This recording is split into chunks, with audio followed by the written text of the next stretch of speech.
In this video, I'll be showing you how I took a piece of scrap wood out of a dumpster and mounted it on the wall to make this beautiful looking fireplace.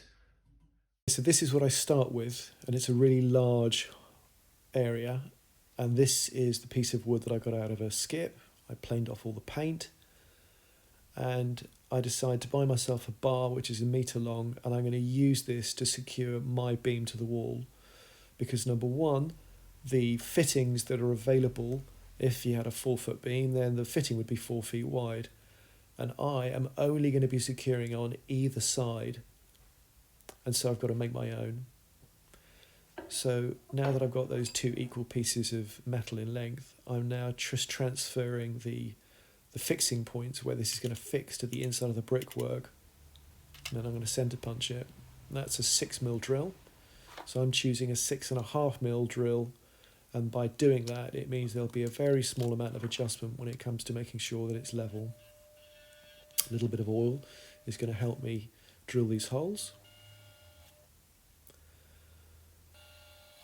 And with that done, there's a little bit of wiggle room when I put that drill in. Now I'm just making sure that I've got a good pilot drill, and I've levelled up that bracket, just putting a couple of marks there, and I'm just going to drill into the wall with a pilot drill first before then going in with a full 10mm. I plastered over this, and there is actually 2-inch ceramic tiles underneath it, which were very difficult to get through, but editing makes it look quick. And once that's bolted down, I can then use that as a position to now rest the spirit level on, and then I can accommodate the bracket on the other side, making sure it's level, and then it's a rinse and repeat job.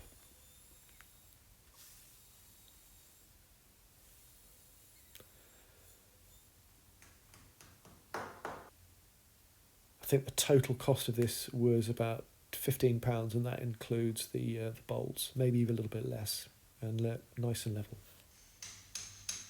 There's a little bit of adjustment because of our 1/2mm bigger drill than bolt size, and that's good enough for me.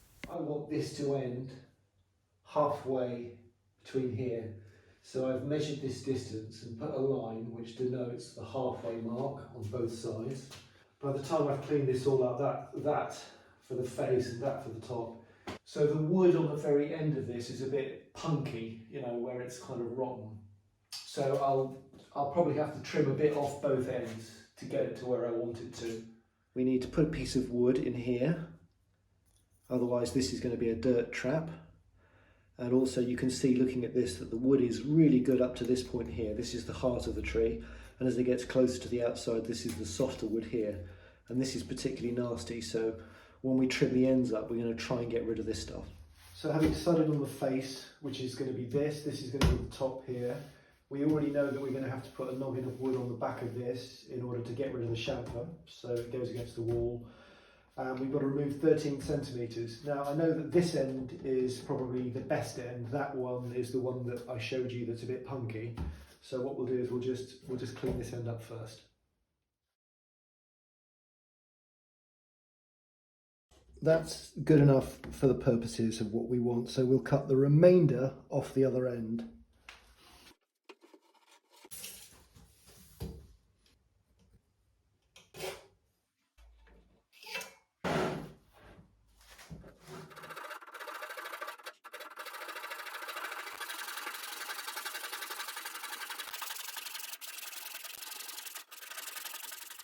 It's worth relaxing your hand every once in a while so that you don't twist the saw.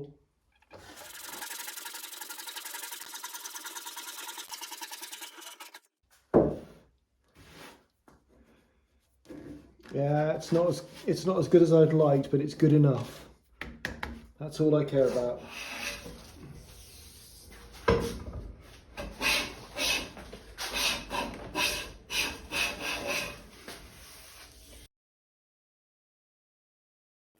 That's one flat, smooth, jointed edge. So the only reason I need to do this is because, having retrieved this from a skip or a dumpster, this was originally a pillar in the upstairs of a house that was taken out. And so I need to take off 2 of those big chamfers. So this is a piece of 4x2, and I've just cut it so that I'm going to get two triangular sections out of it.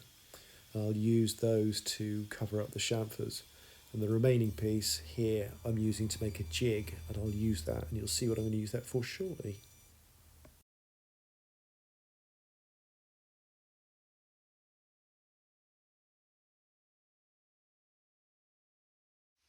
So using V-bit on the router, I could cut that out, which means that it gives me good purchase on this section here. So off camera, I put this side on last night.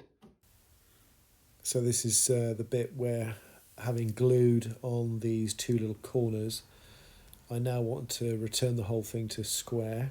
And I started off with a hand plane and then thought, well, it'll be quicker to do with the electric plane. And after I've done that, I'm trying to just get it as smooth and as clean as I possibly can for the next step.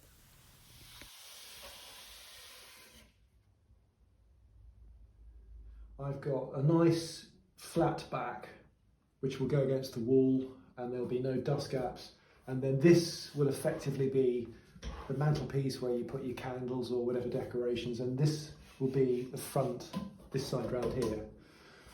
So I start off by sanding it with the random orbital at 120, and I actually finish up with hand sanding it at 320 to give it the perfect finish.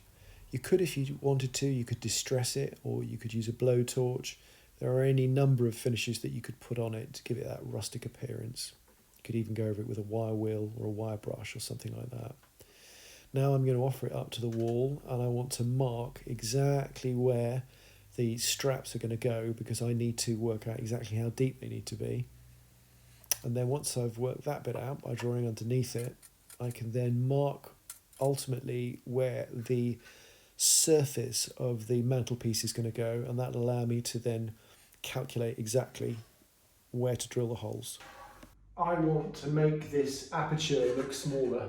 I don't want this to be so high, so I deliberately want to put this so that the beam comes to about here and makes this look more cosy.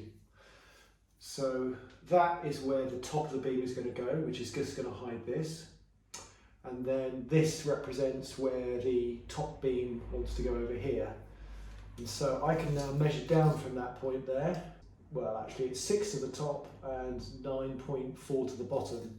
So I'll make a note of that so that I can then draw that onto the other side of the mantelpiece, and then I can drill some holes in so that it will accommodate this. And obviously I know what the depth is going to be because I've marked it on the underside. So that's what I'm going to do next.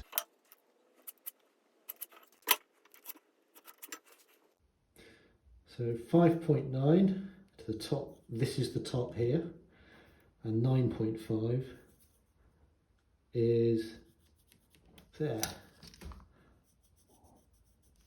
So we need to dig out that bit there. 5.3 from this end.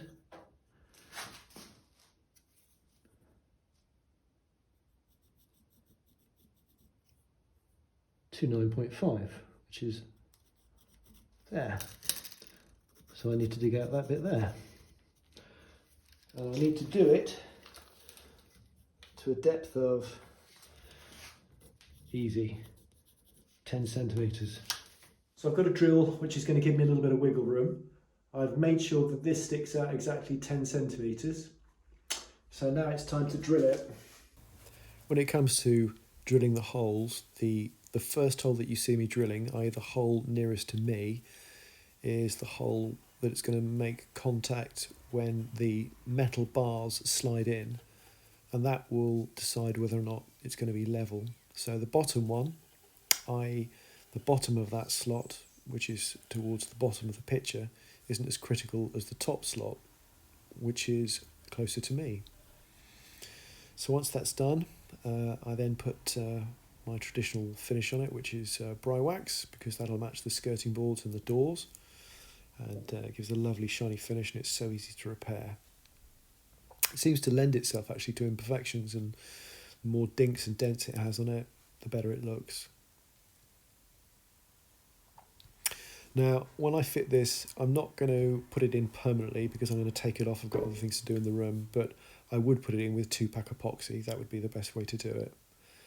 And I think, considering that this whole project has cost me £12 for the steel, and I probably spent about £3 on the bolts, so £15 and a piece of scrap wood.